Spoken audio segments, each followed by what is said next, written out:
Welcome to Chinwag with the Horsemen. I'm Andrew.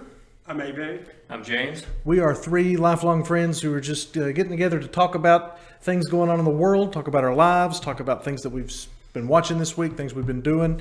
We've got a lot to cover today. We're going to be touching on the NWA, the National Wrestling Alliance. We're going to be talking about Justice League, the Snyder Cut. But first, I believe our buddy James here has a story to tell. James, what'd you do this week? So last week, me and the family went to a zoo that they have in the county. It is a totally legit zoo. Like, they've got animals, cages, the whole works and everything. Let me stop you here just real quick. When you say totally legit zoo, that brings to mind an event. Is it like that? Is that how you're describing it on purpose? Yeah, totally like that. So, Awesome. What the event Andrew's talking about is we all went to Wilmington on a Horseman outing, and we saw this rundown zoo sign for like a strip mall. It looked like somebody had owned a Big Lots that went out of business, and somebody was like, you know what needs to go in here? A zoo. Yeah, so it was like that. So it's a zoo. Like, you have to hike up to it. That was not pleasant. Like, it's up, like, tucked away into a mountain. And when you get in there, it's smaller than the room we're in, and they have wolves and kangaroos and all kinds of animals. And totally legit zoo. Kangaroos? Kangaroos, yeah, little itty bitty mammals that, are used for boxing in Australia. Like, that's the, I do believe Australian world champion is a kangaroo. So, yeah. They let people in there to play with them. In the county? In the county. Wonderful. That's amazing. I saw a thing one time that said there are so many kangaroos in Australia that if they ever rose up, each human would have to fight off like 5 kangaroos. And I don't think humans could do that. Hey Barry, what are your thoughts? Could we take the kangaroos? I don't know if we would have to invest in that guy who was on that trip and that he punched that kangaroo in the face and that kangaroo ran off. In Australia? Yeah. When was this? It's a YouTube video. He was down there doing a trip with his friends, and Was that the one where the dog was getting attacked? yeah, and he walked to that and just one time that kangaroo, and that kangaroo knew where he needed to go. I'm 100% going to look this up after we're done here because I've never seen this. I can tell you what, these people at this zoo do not like you screaming, "Kangaroo Jack," and pointing at a kangaroo every time one hops around. Like, they don't like that. That's frowned upon. Huh? Yeah, it's frowned upon. I didn't have a leather jacket to put on the kangaroo, and I didn't hear Well, any you need a kangaroo. Crocodile Dundee hat too. That's true. Like, I didn't hear any wisecracks coming from these kangaroos. They just kind of huddled in the corner. Well, like sadly? Kinda, yeah. That's unfortunate. Yeah. I do not recommend going back to this zoo at all. Out of 5 stars, what do you give the zoo? Negative 20. Negative 20 stars. Negative 20 stars right there. Yeah, I did not feel safe in this zoo. I kind of felt like we were going to get mugged and fed to the wolves. Legit, they had wolves. Year-and-a-half-old wolves that came up to my hip. That's the back of the wolf. I don't want to see what a 5, 6, 7-year-old wolf is, because they kept referring to the fact they had other wolves in a pen out back. I don't know where the outback was. It was very disturbing. Well, that's in we quickly left this totally legit zoo. I think that was probably the right decision, and I feel like so the county that we live in, I'm surprised that it's very rural. Those who know do, and those who don't. But it's not a place that I feel like could support and sustain a zoo, a real zoo Of exotic animals. Yeah. That's crazy. Yeah. No, I gotta say, the one in Wilmington only had pictures because we never went into it. That's true. We did not go into that. We didn't go into the zoo. Yeah, we didn't go into the zoo that Avery's talking about in Wilmington, because we figured that's where serial killers, pick targets. I'm pretty sure the people who was running that zoo would be like people who put on Michael Myers faces and clown face and stuff like that. And I agree. Just stalk you through the zoo. But they're painted like tigers. I envision that zoo being like the House of 1,000 Corpses. Did anybody ever see that movie? No. So that movie right there is Dr. about Death. a family, and they kind of run like a sideshow, like roadside stand, and then they like invite people back to their house where they killed it. Oh no! The house is the show. It's like the most satanic place. Yeah. Okay. But It's been a while since I've seen House of a Thousand Corpses. Well, that zoo did at least, like, it on the outside of it did have a cutout of like a lion. Yeah. And a giraffe. We didn't see any real animals, but we saw these wooden cutouts of giraffe heads over the building. And so let me, like James said, it was like a big lot. So we're not even sure there were animals in there. Yeah. We didn't go in there. The same cars were parked out front every time we drove by, which were very run down, crappy cars that looked like somebody had abandoned them. We did see two people go in, but we never saw them come out. We didn't know what car they were in, so it's very suspicious. They might be dead. Now, and we don't want to cast aspersions on any legitimate zoo enterprises, either here or in Wilmington, but you need to upgrade your signage at least. It was not great. Yeah. Not great. Moving on, we do want to talk today about Zack Snyder's Justice League. It came out as we record this. It came out a couple of days ago. I forget the exact date. It would have been Thursday. I think 18th. From where we are. It's the 18th. I didn't think I was going to be able to watch it. I generally have other commitments on Thursday, but those commitments were not. Didn't happen this week, so I was able to watch it on Thursday. My wife and I sat down and watched the whole thing in one shot. We took a break after part 4, I think, somewhere in there, somewhere in the middle. We took a break, but I want to hear what you guys thought about it. Personally, I thought it was awesome. I thought it was much better than the Joss Whedon version. Hey, Brad, what'd you think? I'm gonna say, I have sat through long movies, and I think the last one that came to 4 hours was King Kong in the theaters. With Jack Black? Yeah. Yeah. And then I think the next one after that would be... Titanic? No, I think it was The Return of the King, Lord of the Rings. Oh, that was long. It was like 3.5 hours maybe. What made that one bad was all those fake endings. Because it would go out and then come back and then go out and come back. They would have something else going on.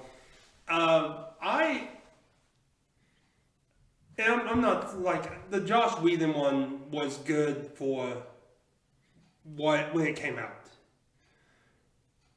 I don't agree with how he cut some of the stuff out of the movie,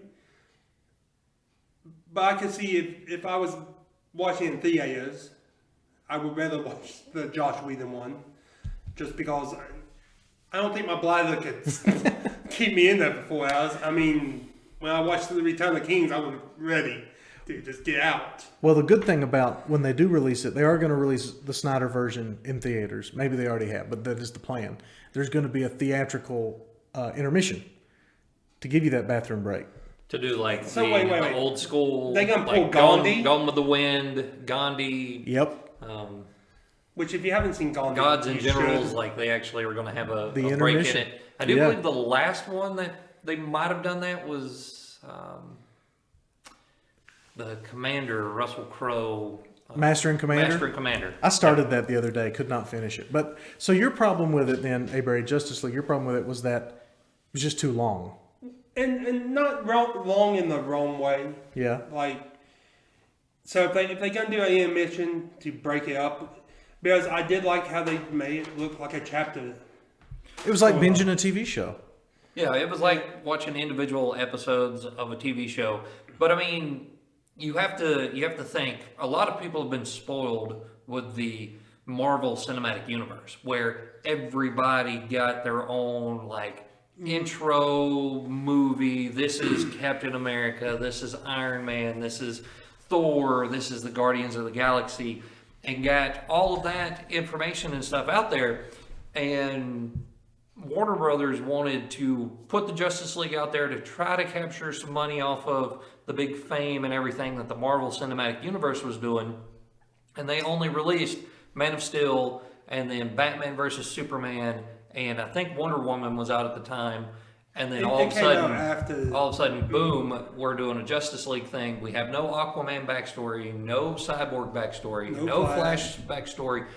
Nothing about, Apocalypse and Darkseid and Steppenwolf. None of that information. So they were trying to put it all in there. And what you need is a Snyder Cut where he does very good at building the background and getting you background on some of these lesser known characters, because unless you've followed comics and are a diehard DC Comics fan, you don't really know the backstory of Apocalypse. You don't really know the backstory of Darkseid, Steppenwolf, Cyborg, or anything like that. You just have to go off of what they put there in front of you. Now, Whedon's version of it did okay, kind of getting through to it, but there was a lot of stuff that is missing, and Snyder does a fantastic job of like fleshing out, you know, the kind of backstory of the Flash, kind of doing the backstory of Cyborg, so everybody is up to speed and everything. Oh, especially Cyborg. I think Cyborg. So, Barry, you said something a minute ago. I'll respond to. You said Joss Whedon's version was okay for what it was. I think Joss Whedon's version was a big stinking pile, and I think the big part of that for me is Cyborg. Cyborg is so important, and we see that now in the Snyder version. So important to that entire story, and he just wasn't. He was barely in the other one. He was, you know, and it's a little suspicious that Joss Whedon cut out a lot of Cyborg, and he cut the Dr. Choi out, who was going to be the Atom. If you do follow comics, he's the new Atom at some point. So he cut out all the non-white characters, and he replaced strong Wonder Woman moments with the Flash landing in her chest. You know, I mean, it's just bad. It's just not good, and it cheapens the whole thing. Back to what I was saying, it was good for when it came out, because again, you know, you had product, and it always comes back to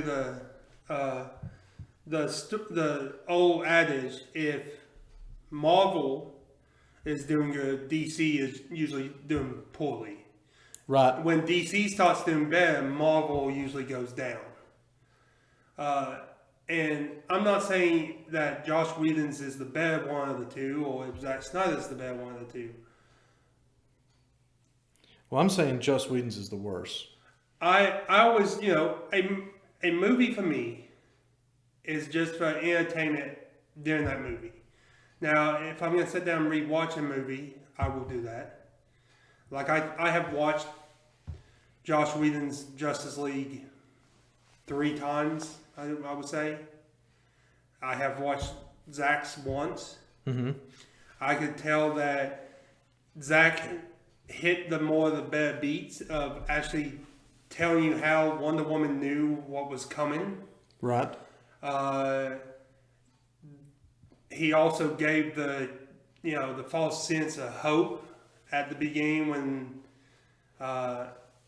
the Amazons risked their whole lives to try to stop this beast of a person or alien. Yeah, that was a beautiful sequence. And I think in Josh Whedon's, he kind of just glazed over that heroic moment by having Steppenwolf come out the side of the building to attack the Queen. Yeah.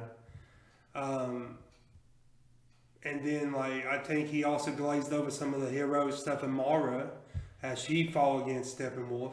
Right, she's controversial too, based on the actress. Let me throw this at you real quick and see what you think. Okay, so Joss Whedon's Justice League. I've got Rotten Tomatoes pulled up here. Joss Whedon's Justice League. Critics score 40%. Audience score 71%. Okay, and then we switch to Zack Snyder's Justice League. Critics score 74%. Audience score 96%.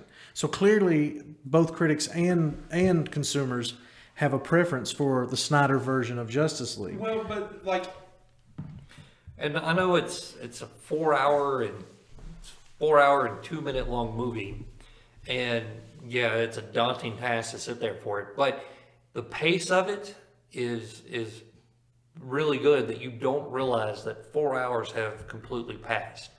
If you sit there and don't gorge on like a giant soda and stuff where you have to pee so much, then you could probably make it all the way through in one like sitting, one continuous viewing.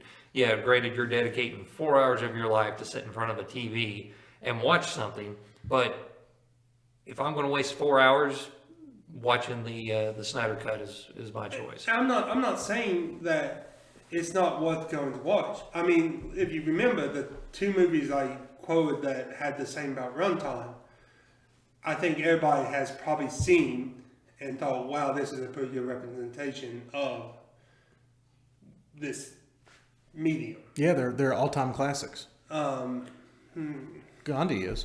Well, yes, but no, I meant like King Kong and Oh, well, King Kong was good. I liked King And, Kong. King Kong was good, but I'm Return of really looking forward to the reboot of King Kong and everything. I'm like planning out when and how I'm going to be able to watch Godzilla versus Kong. That's like, soon. I'm pumped for that to come out. That's very Well, soon. It's if we at the talk- end of the month. Yeah. If we talking about being pumped for something, I kind of can't wait until Mortal Kombat comes out. Oh, I'm looking forward to that too. Because that should be interesting. But let's get back to what we was talking about Justice League, as in how good it was and the difference in how we feel about it.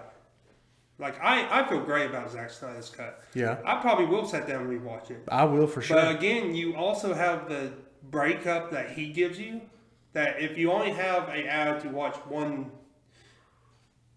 chapter, Yeah. you could. Yeah, you Or you could. could watch 2 chapters and be like, okay, I will save the next one's one. He did it very well in that way. I did like that. Now, I want to turn to The Flash because, Barry, you're kind of our resident Flash fan, our Barry Allen fan. And I know that you have expressed privately you didn't care much for the Barry Allen of Justice League. Go ahead on that. James, we'll talk about Green Lantern in a minute because I know you're mad there was no Green Lantern. There's a couple of Green Lanterns in there, but there's not a Hal Jordan or a John Stewart Green Yeah. Lantern. They show in the Snyder Cut a dead Kilowog. Well, and yeah, Darkseid Yeah, Rips his absolutely head off. But I destroyed. don't think that's Kilowog, though. I think that's just maybe a... It definitely looks like Kilowog. Well, it could be Like- an incest of Kilowog. I don't think it's... Oh no, the this Kilowog. is in the nightmare vision that Batman has. Well, actually, it's right before they reincarnate Superman. Oh, we talked about Cyborg that one. sees a vision of what will Oh, I was happen going back to when they bring Superman back. The heroes fight. So I'm going to spoil a little bit here. It shows the Wait, actually, that's a good point. If you've not seen this, you need to not listen and and watch it, and then come back. But yeah, go ahead, James. Spoilers here on out. Go ahead. So spoilers coming in. So Cyborg, as he is interfacing with Superman's ship, and they're getting ready to use the mother box to bring Superman back, he sees a vision of the future of what might unfold with Darkseid taking over the Earth and Superman turning evil and killing everybody. And it shows a lantern laying on the ground that is definitely Kilowog. So I must have blinked through that one. Go ahead about the Flash because I know you had some thoughts about Barry Allen in this movie. Well, I won't say I'm sorry to you, James. I was thinking about when all the heroes fall against. Oh, in the flashback. Yeah, From the- yeah. because that one was not Kilowog. That looked like maybe like an ancestor, maybe a Kilowog. And that guy got wrecked. Yeah. that definitely got destroyed. But I don't have a problem with the actor who they cast for the Flash. I did have a little bit of problem of how they kind of downgraded, how he did some of the stuff, and I did not like how they cast him, how he ran. Mm-hmm. I don't know if that's how the actor runs. I'm not trying to make fun of No human being runs that way. people runs, but Flailing his arms around. he did. It just did not remind me of the Flash. The Barry West I grew up, or the Barry Allen I grew up with, he knew how to break down and knew logically how to investigate how he got this power and what the power was.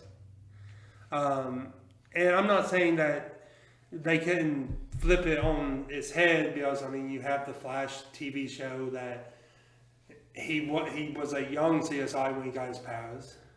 But I just don't like how they also made it just seem like every time he did go into running fast, you had the lightning strikes.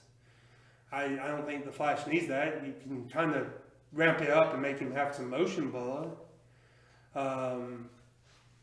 I'll agree with you about the lightning strikes. I've never, I don't know. I'm not a big Flash fan, but and what I also agree with you on is his characterization, because I have been vaguely aware that he is a CSI at least, and he's just he's the comic relief in the movie, and which is fine, but which again, Barry Allen back in Justice League, the anime series, he was like, and that was Wally West. That wasn't even Barry Allen in the animated series.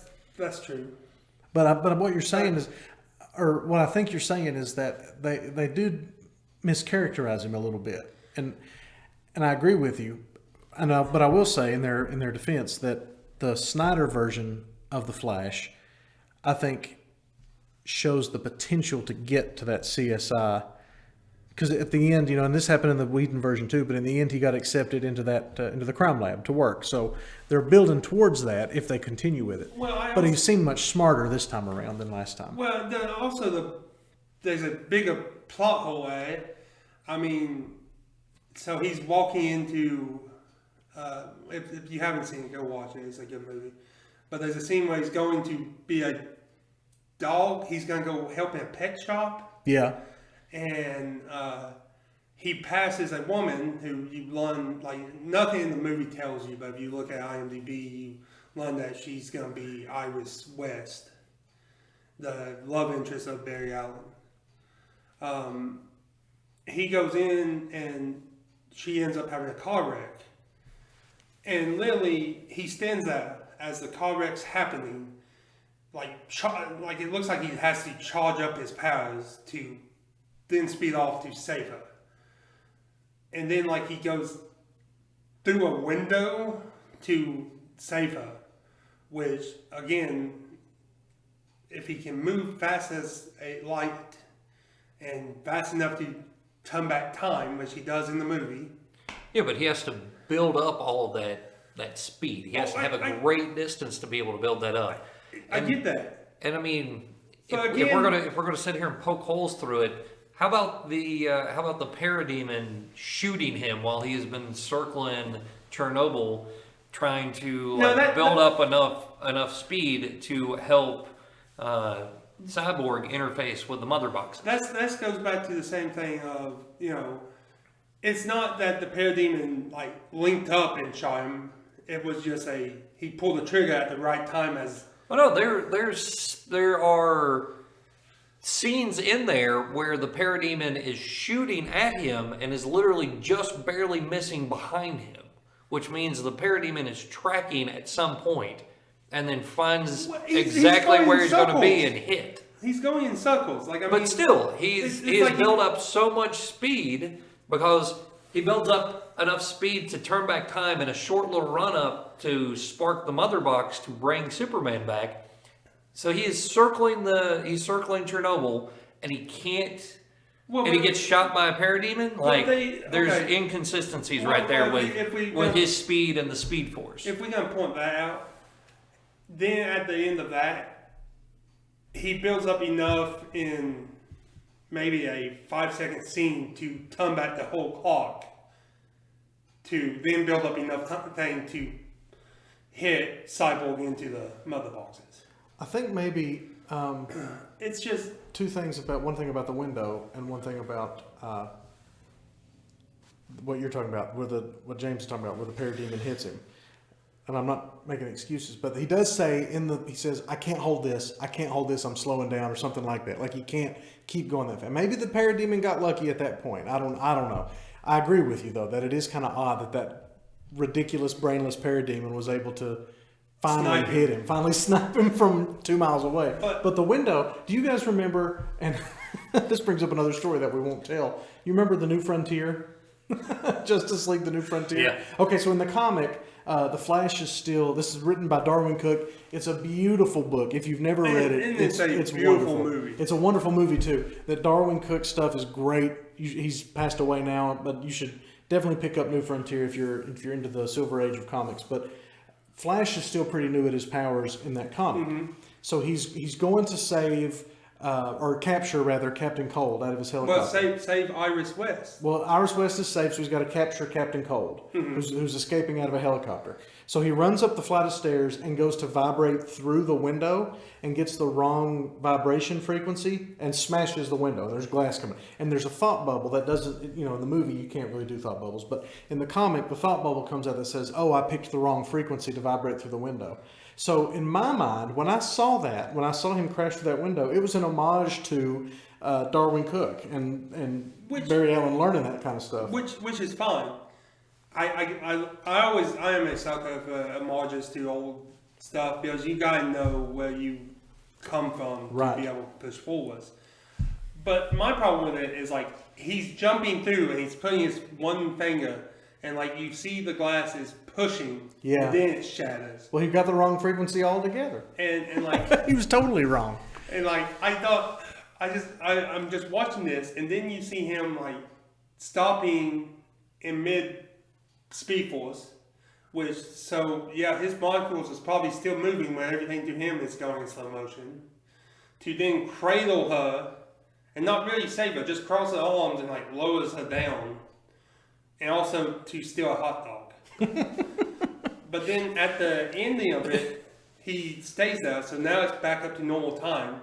So he stays there so she can see him. Yeah. Everybody in the scene can see him. Yeah. And then he disappears. So along those same lines, one of the problems I had with the movie, and that's the same one, I had the same problem with the Joss Whedon version, and I kind of thought it was a Joss Whedon thing. Turns out it wasn't. So I'm a Batman fan, Bruce Wayne, everywhere he goes in this movie, somebody's like, oh, you're Batman. Like Aquaman in front of this village of people is like, you dress like a bat, you're crazy. And Barry Allen at the airport is like, look, it's the bat signal. Everywhere he goes, people are screaming that he's the Batman.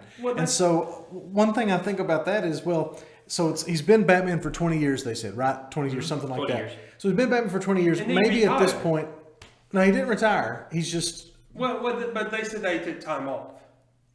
He said he's... Because Golden in this movie said, you think after 20 years he would... Start kidnapping people in Metropolis? So he's been Batman for 20 years. I think... And I'm not... there are things out there that you can see what Zack Snyder's plans were for the next movies. And they were going to end with Ben Affleck Batman dying, sacrificing himself to save the world or whatever. So... I think at this point in his life, maybe he doesn't care that people know he's Batman, and I think that's crazy. That's something that bothered me. That I don't think Bruce Wayne would ever get to the point where he's like, yeah, F it, I'm Batman, whatever, I can do what I want. Well, what kills me is when you think about Batman. I mean, if you go back to Dark Horse, where what's his name, Frank Miller is writing Batman. Yeah. And he does The Dark Knight Returns. Yes. I mean, in that universe, in that storyline, nobody knows. They just said one day Batman just disappeared. Right. So, like, I always, and like, what also gets to me is in Zack Snyder's movie, Batman he throws the batarang at Barry Allen to get him to trust him. Mm-hmm. And no, it's Cyborg. Cyborg goes, oh, I have heard about you, but I didn't think you was real. And Ben Affleck goes, I'm only real when I need to be. Yeah. And so, like, having, like, identities to be crushed in a 4-hour-long movie by Lex Luthor told Deathstroke. Yeah. Deathstroke, which is at the end of the Joss Whedon, but I can't remember if he doesn't tell him that Batman is Bruce Wayne. They just talk about a partnership, kind of making everybody think they're going to do the Legion of Doom. And so like having something like that to just be like, really, how does, like, Lex Luthor, probably would know who Batman is, but he also doesn't know who Superman is. Well, he does, because he figured it out in this version. He figured it out in Batman v Superman. Yeah. But I mean, in the comic books and all that, like, he doesn't know that Clark Kent is Superman. There was a story in the 80s where he hired somebody to figure out who Superman was, and she told him it's Clark Kent. Like, there's something with a computer. Somehow she figured it out. And he didn't believe her. And he was like, that's insane. He said, if Superman has a secret identity, it is definitely not Clark Kent. Nobody with that much power would lower themselves to be a news reporter. To be a news reporter. So he fired her. But, see, he said he didn't believe her. I also want to point out that in most of the deaths of Superman, you know, it's not as, like, you see people mourn Superman, but usually the backstory for why Clark's gone missing is because he took a news job over in, like, Afghanistan somewhere. Right. That nobody can check on. Because, they straight up did an obituary of Clark Kent in Batman v Superman. Yeah. So they killed him off too. But then he came back. But then at the end of Justice League, there he is. Yeah, it's Clark Kent. So see, I don't like how they have those plot holes, because, like, literally, I remember in the Death of Superman, the one where Darkseid ends up killing Superman, and Doomsday. Doomsday. Sorry, that's all right. They have him kill Superman, and they bury Superman as Superman, and a robot from the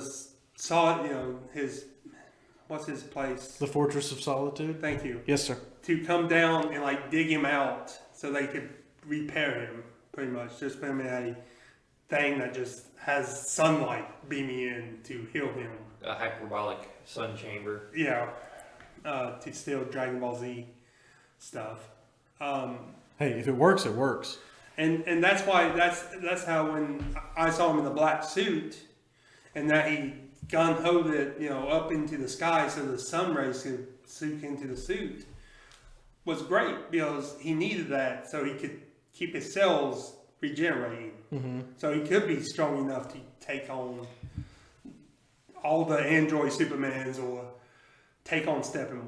I do wish they had explained that. That's one criticism that I do have, is that they never explicitly said in the movie, in Snyder's version, that the black suit is to absorb more sun, which, you know, I think they could have done with a little more explanation on that. That's my main problem with the black suit. I also hate. I mean, they could have explained a little bit more with the black suit, but I enjoy the fact that they did the black suit. They put him in the black suit following his death, because that is how it was done in the first run when Superman dies. Mm-hmm. He comes back in the black suit.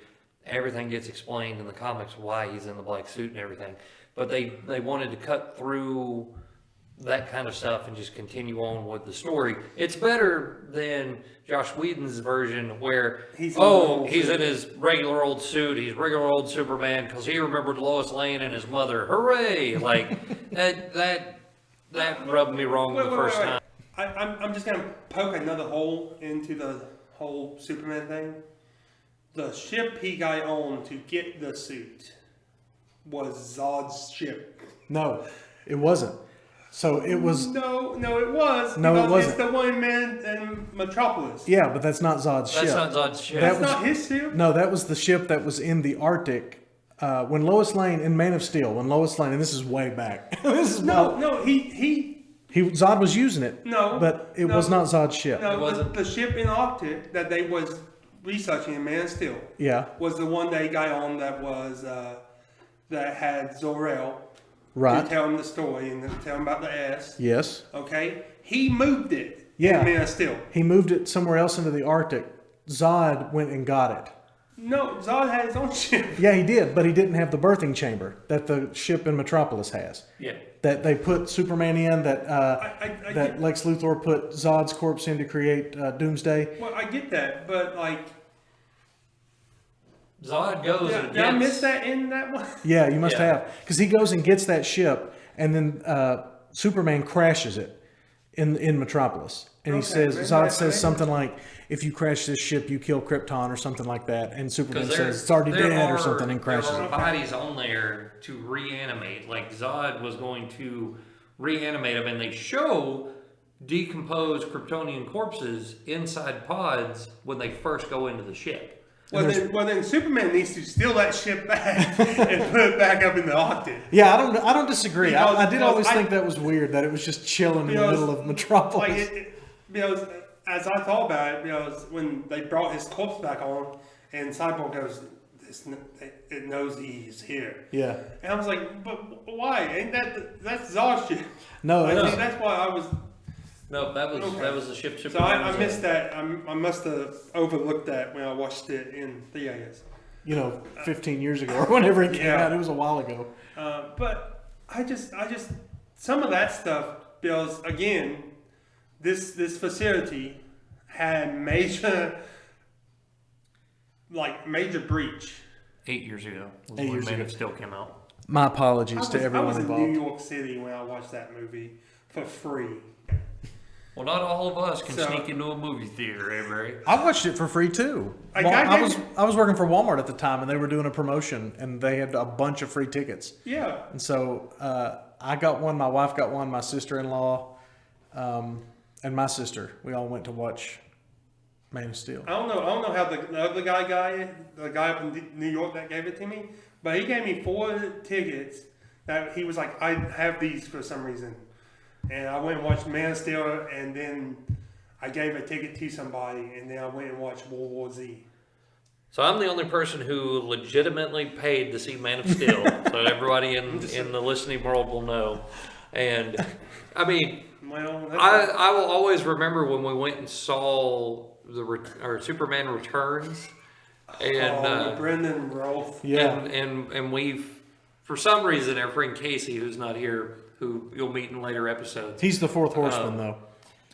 found an eye patch in one of our cars and thought it was funny to wear the eye patch. They also had a promo going on for Pirates of the Caribbean when we got there. So my friend Casey approaches the ticket counter, orders a ticket. The guy selling us the tickets is dressed as a pirate, pulls his eye patch down, looks at my friend Casey and goes, huh? Like pointing at his eye patch. Our friend Casey, straight-faced, stone cold as possible, goes, Mine's real, and walks off. We should point out too, Casey has both of his eyes. Like it was not real. I mean, it was, I guess, a real eye patch. But who had that? I don't know. I didn't remember why it was in one of our cars. It was in one of our. I don't know why. Well, let's just be honest. In our cars, that they was random stuff. There was a lot of stuff in the cars. If somebody was gonna find it, it would have been Casey, For sure. because I think he found all the strange stuff in the cars. Absolutely, he did. That brings us some other stories, but we'll tell a lot of those when Casey joins us as the fourth horseman, because we did take him to the doctor that time as well, and that's one of my very favorite stories. The fun little pediatrician trip. Yeah, I missed that one, but I do gotta say You were probably in New York. That might have been the day we went to see Superman Returns. No, I went to see Superman Returns. Did you? we saw Superman Returns. That was our graduation movie that we all went and watched. Because we went to a questionable place called Hooters. I like how you act like a chain restaurant that sells wings is a questionable establishment. Well, nowadays it might be. We've got some stories there too, but we won't tell those right now yet. But before we jump back to the Snyder Cut,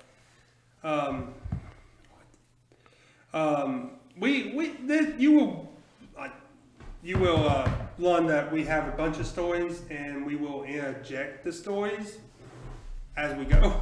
Yeah, for sure. So don't think of this conversation as a strictly bashing Josh Whedon's Superman.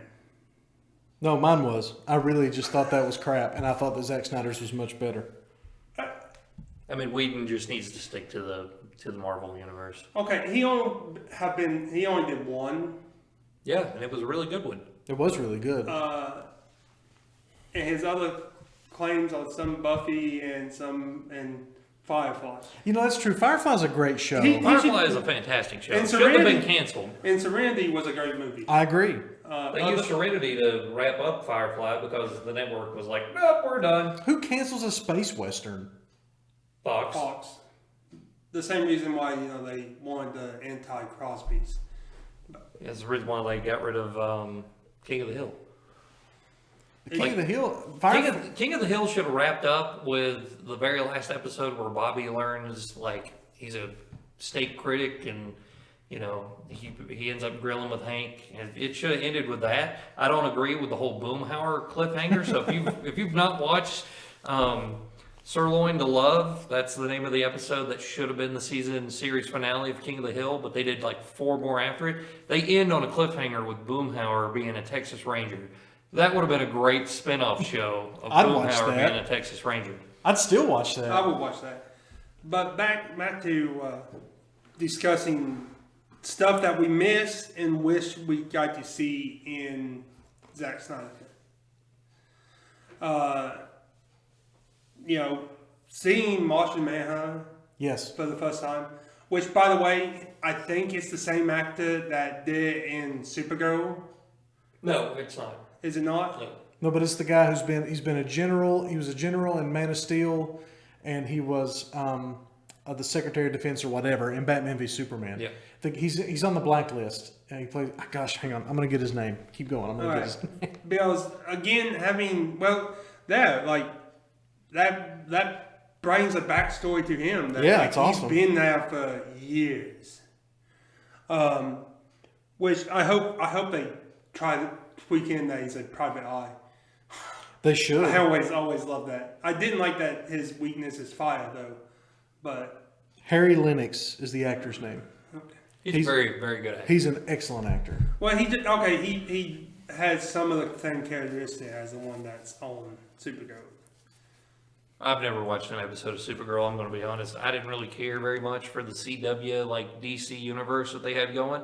I watched Arrow when it was really popular, but then after the whole Brother Blood and Deathstroke storyline, I think it was like season 3, maybe season 4, I lost a whole lot of interest in it and moved on to watching other stuff. Yeah, there's definitely some similarities in their voice and that kind of thing, but this is obviously, I mean, it's what I have loved about that is that, like you were talking about, his backstory and that he has come through all the movies. He's been great in that. He's the only person that has like a constant story. Yes. Like, the continuity is like continuous. And and it's a great twist. It is a very good twist. Yeah. The thing that always upsets me about the CW stuff is how they kind of went out on their own, which is great because nothing was that. DC was probably a little bit stagnant right then when Arrow came out, because I don't think they had never done like a mainstream Arrow. Yeah, but no, I don't think anybody was pushing DC out by then. No, I think Arrow the problem came out though is a lot of people, that was their first exposure to Green Arrow, was Arrow and the Arrowverse and everything that the CW put out there.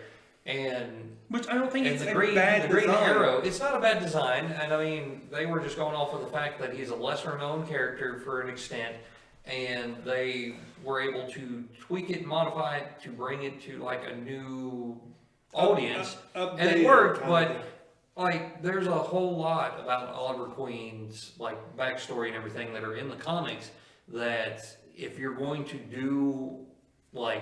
bring Green Arrow into the Justice League or something like that, you need to bring in the fact that he's not very big and he's not very trusting of all of the superheroes teaming together, but he will help out because that is what is asked of him to do. Okay, but again, how do you and I like how they downplayed downplayed his communist stuff. So I'm just saying. But again, you can point that at being what stream they had. It wasn't like here's $2 million go make a Green Arrow movie close to the comic books. It was here's oh no, they took a lesser known person, a character, and put out a product. And the problem is a lot of people think that right there is his origin story, his backstory, everything. It follows that, and it's not. It's an offshoot of the main continuity of the character. Well, elements of it are there. Yeah, the island is part of it, and they haven't learned his skills. But what I'm saying is they are a great introduction into the medium. Yeah, I wouldn't take it as everything. I wouldn't be upset that they weren't used as like the characters for the Justice League movie or anything like that. I wouldn't want to see the guy that's playing the Flash on the Flash CW show as the Flash in Justice League, because it's vastly different time periods, time frames, and everything. That's true. But I would like to see some of the effects they did for the Flash TV show to be what they did for Flash in the movie. Yeah. Where, it's not every time he runs, he charges up by having lightning bolts going around him. Because one of the Flash's moves is to throw lightning. They were trying to make the Speed Force and everything entertaining for people. Well, they were trying to make the Speed Force a character. It's hard to translate something like the Speed Force from a comic to a movie without some sort of visual representation. I get that you need that visual representation, but I don't care much for the lightning myself. I think the best speedster presentation has been Quicksilver in X-Men Days of Future Past. I thought that was great. I think if you want to slow down time around that character, that's beautiful, and I think that really worked to great effect in that movie. If he's running a long distance. Yeah, you can't do it then. No, if he's running a long distance, sure, I will gladly say he would build up some kind of charge. But it wouldn't be shooting out of his back as he runs. Yeah, I don't know. I didn't care for that. It would be choice like much once either. he gets out, he would launch it. Yeah. Or is it like when you're wearing socks and you walk across carpet and you get static electricity? Yeah, it'd be like that kind of deal. Well, one of the moves is he can throw lightning.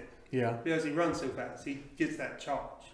Well, I want to put a pin in this for just a little while, and we'll come back to this, I'm sure, because I think this is going to end up being a bigger thing than just Zack Snyder's Justice League. I really hope that this spins off into HBO Max TV shows and maybe HBO Max movies and all kinds of stuff. The sky's the limit with it. They've really done something cool. I wonder how many people out there did what I did and just signed up and got HBO Max because the Snyder Cut was coming out and because of the other lineup of movies that are coming out. Because I had to convince my wife that it was going to be worth it just so I could watch the Snyder Cut. I think with everything that has happened in the past year of a pandemic and stuff, I think, sadly to say, movie theaters have kind of went to the wayside. Wait, there's a pandemic?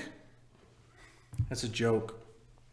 A bad one. But with that, I think and which is bad that movie theaters have kind of went to the wayside of like, well, I can sit at home and if something is going to show me a good movie that I can find, and I don't have to deal with around bunches of kids or watching parents bring kids to inappropriate movies. We'll talk about our viewing of The Watchmen at a later date. Or having people that just wants to be jocks behind us when we are watching, what was it, The Dark Knight Returns? You remember that? That was like the third time I'd seen Dark Knight Returns, Yeah. so yeah. Well, you got up and went and told the people about it. Because me and you was about to punch in the noses. Oh yeah, when you start throwing stuff at me, that's when Yeah. we're going to have some issues. Which I'm kind of happy about because that means that I can sit down and watch a movie and not have to hope I get something because there's some stranger in the background throwing junk at me. Or go and watch It Chapter 2 and they just be you and one other person. Yeah, I mean, I think streaming services are gonna really change the future of watching movies, especially this whole year. All of Warner Brothers movies are going to be on HBO Max, so it's really been a good deal. Now, I'm like you, James. I did get it just for the Snyder Cut. When they announced the Snyder Cut, I got it, and I tweeted at them and told them, I got this just for the Snyder Cut, just so that you know. But I want to keep it. I think. I mean, it's a great service. And Godzilla vs. Kong is coming out. Mortal Kombat's coming out. There's a lot of cool stuff on the horizon. Plus, I watched. What was the one with Denzel Washington and? Oh, The Little Things. The Little Things is a great fantastic movie for people out there. You should watch it if you enjoy kind of crime thrillers. It's a very cerebral movie. I tell you, if you have a car lover in your family, you should probably sit down and watch Ford versus Ferrari. Ford versus Ferrari. Is that on HBO? It is. Yeah. Because it's a good one. You don't have to be into cars to watch it, but to know that how Shelby Mustangs became a big deal is something that everybody should know. It also stars Matt Damon and Christian Bale. Who was Batman? That's true. He was. Well, let's touch on something that I know I'll be watching tomorrow. I'm pretty sure James is watching it as well. I am. I pre-ordered it like weeks ago. Hey Barry, what about you? I don't know. You know?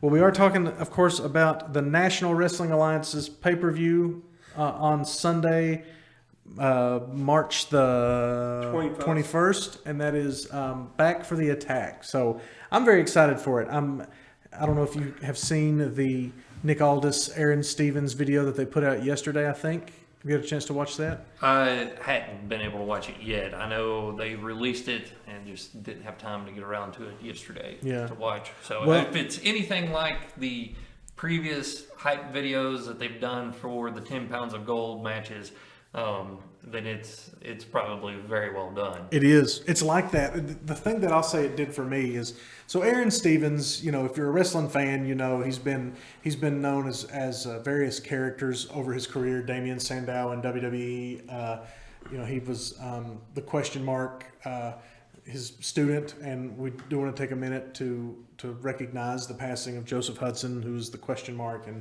Josephus in the NWA.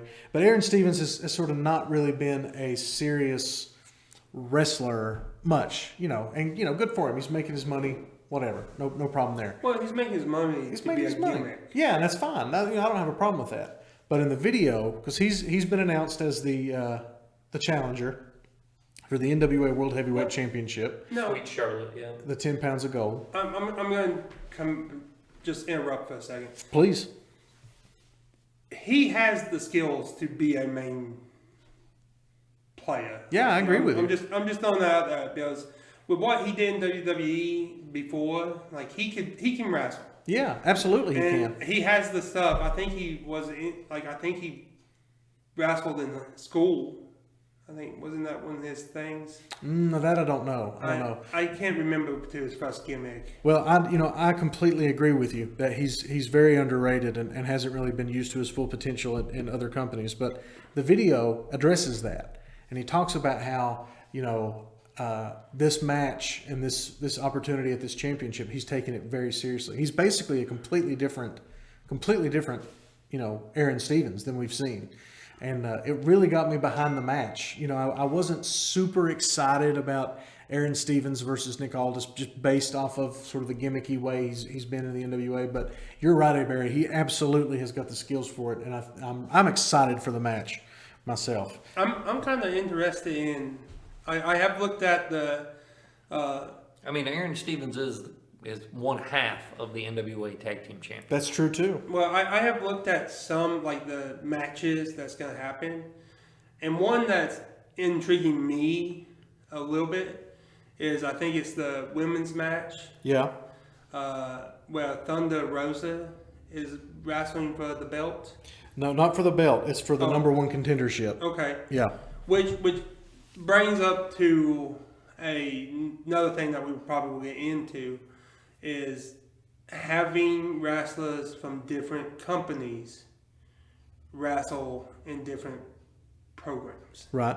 Because I think Thunder right now is signed with AEW. No, she's still signed with the NWA, but was allowed to wrestle outside of the NWA while they were shut down, while they were trying to figure out what they were going to do with the whole COVID stuff.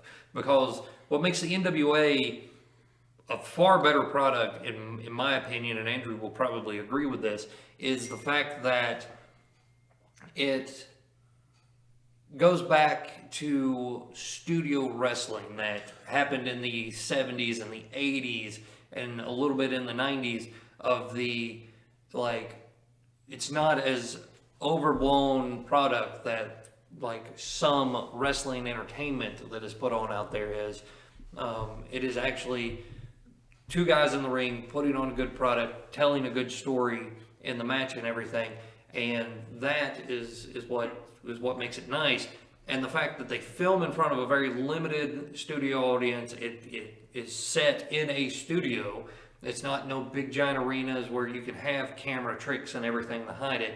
That is what makes the NWA a good product. And they were having to figure out what to do during this pandemic of how to put on their product and do it. Because when you're in a studio, it's kind of hard to have wrestling without a crowd, and they're not an organization that can just waste tens of thousands of dollars on TV monitors at a whim.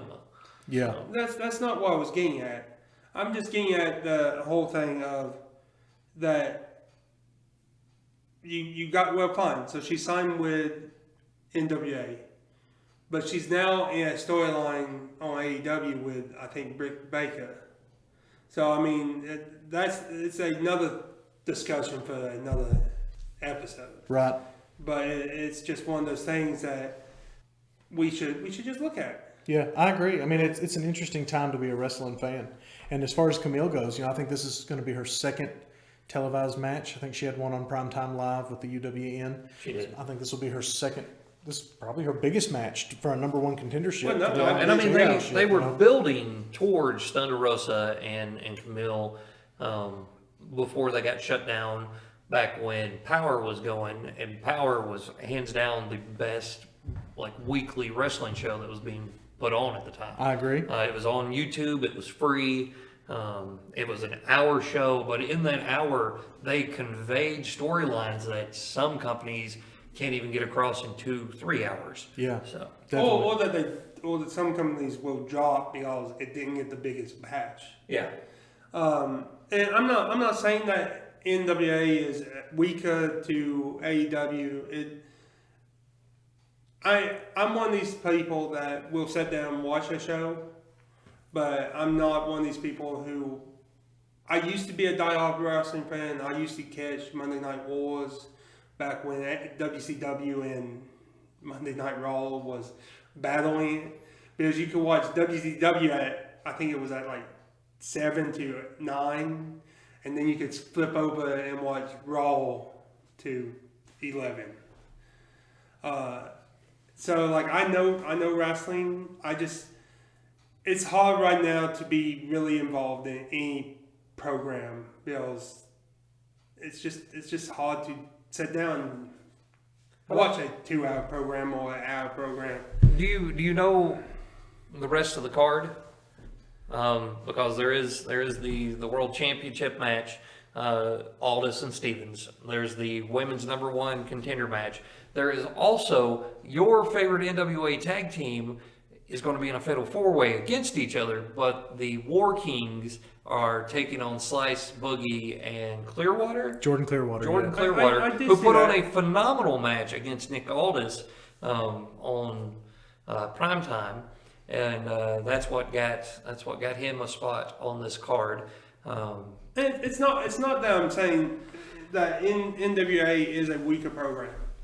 I'm just saying that it's interesting that during the pandemic has really changed how you view and want to watch wrestling.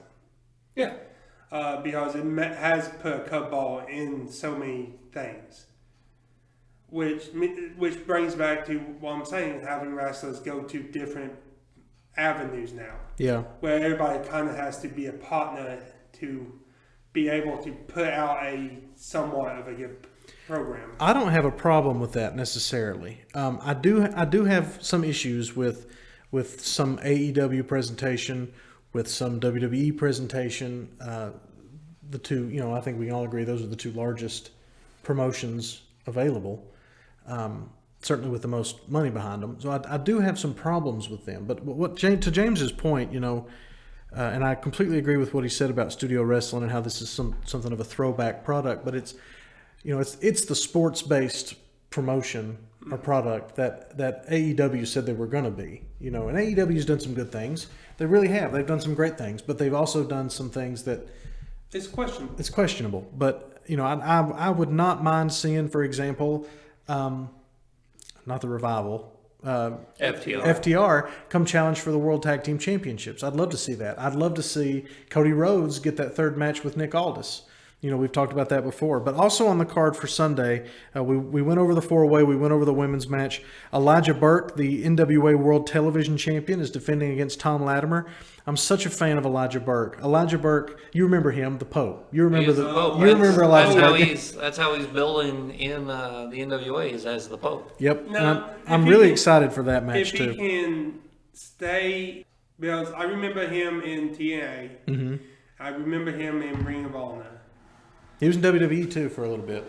Well, yeah, but those are the two biggest ones that went to the Pope gimmick. Right. That's right. TNA, he kind of started being, like a laughing stock. And then, like, I think in Ring of Honor, you had the moment with the Pope where, like, he would discuss stuff. Like a Piper's Pit sort of situation? Yeah. Okay.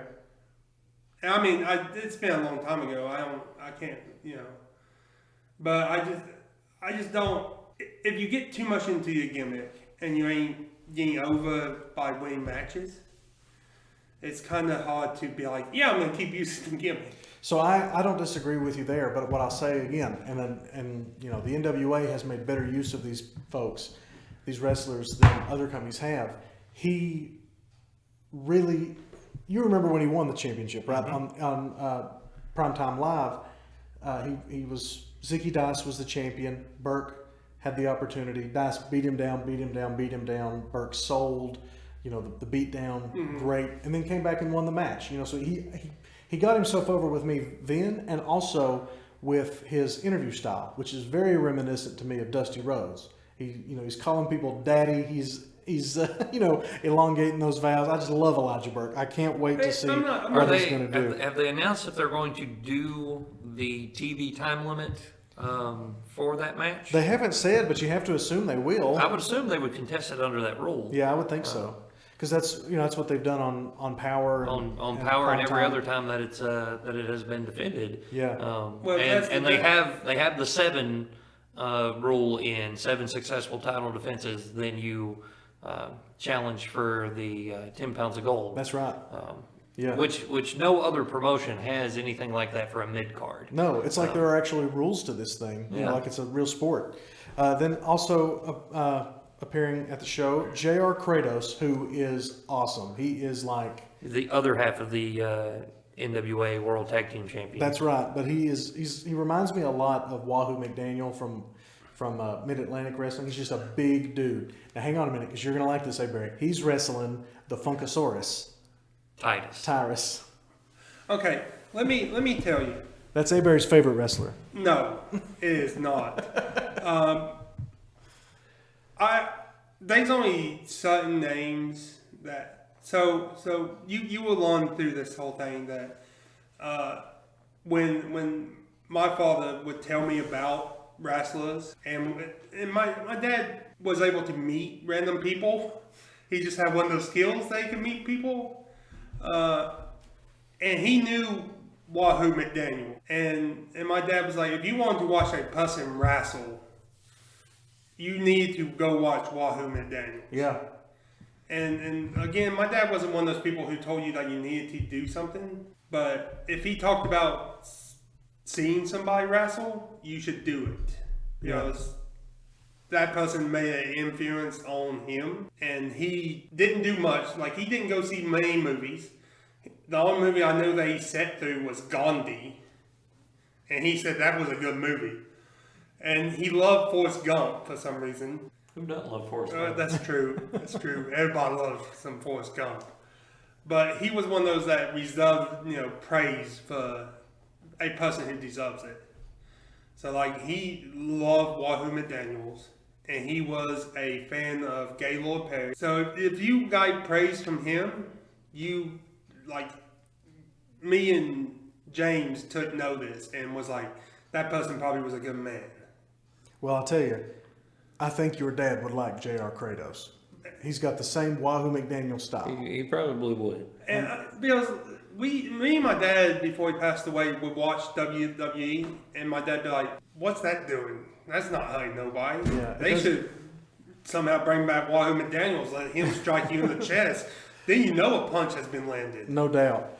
The other match, and I'm not trying to rush through it, but the other match is Trevor Murdoch defending the national championship against Chris Masters, another one you remember from WWE days. Was a WWE person. Both of them, yeah. I wonder if Masters is going to use his patented master lock. Murdoch ain't going to let him get no master lock on. Murdoch is my boy. Now, Murdoch is going to... I like Trevor Murdoch. He's very well deserving of holding the national championship. And out of most people that were deserving back when Power was going on, he definitely was one of them. Yeah. Now, he's from a lineage of good wrestlers. Dick Murdoch, yeah. His namesake. Dirty Dick Murdoch. Just tell me he's not still loading up a thing of dip in his mouth to go wrestle. No.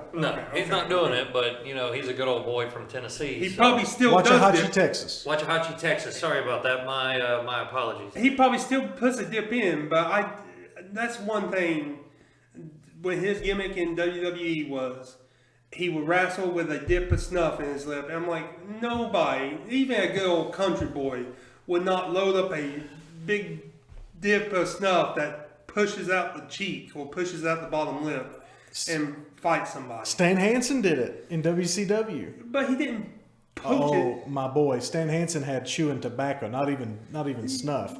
Yes. Stan Hansen would spit on his opponents after beating them. Yes, I know, but he wasn't like loading it with a deformity. Oh, hang on. I'll tell you what we're going to do. We're going to look at some Stan Hansen a little bit later. I'm going to show you exactly what Stan Hansen was about. I mean, I get that, but I'm just saying, okay, fine. He was doing it with chewing tobacco. That's a big thing to put in your mouth anyway. Yeah. A dip of snuff, you would have to do a big quarter-sized dip of snuff to get pushed out that cheek like Trevor. You don't think he could put a half a can in there? I bet he could. Do you think he does the upper decker where he puts it in the upper lip instead of the bottom lip, or do you think he does a full stadium where he puts it in the bottom and the top? He's full bottom. You think that's it? He's full stadium in that. He's full stadium in it. He's one of those that puts it down just so you can see why he's dipping. Well, I tell you what, we're gonna ask Trevor Murdoch some of these questions if we ever get him as a guest, and I don't really anticipate that, but we are running short of time, so I do want to just once again say that the NWA's pay-per-view Back for the Attack is Sunday, March the 21st. So as this is being recorded, it's tomorrow. So we will probably talk about it after it happens and put that on. But thank you for joining us with Chinwag with the Horsemen. I'm Andrew. I'm Avery. I'm James. Have a good night.